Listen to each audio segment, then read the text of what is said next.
guide you to post quietly on your Instagram without notifying your followers. For that, go to your Instagram, tap on the story or the post that you need to. So let me select any of random picture and tap on next. Now, if I need to post this, again tap on next.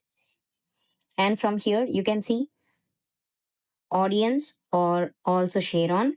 If I tap on audience, here I can choose close friends or otherwise everyone. If you need to post quietly, you can choose close friends, and likes and comments will be visible only for the close friends. So if you tap on close friends and add, that will be added to close friends. And from here, if you tap on share, now that is finishing up. From here, you can see that has been finished. If you tap on this star over there, you can edit your close friends list.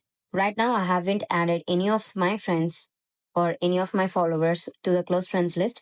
Once this is done, after few days or few hours, you can add your friends, or otherwise you can clear that close friend list, because after creating it will won't notify your followers that you have posted. This is how you can post quietly on your Instagram. Thank you.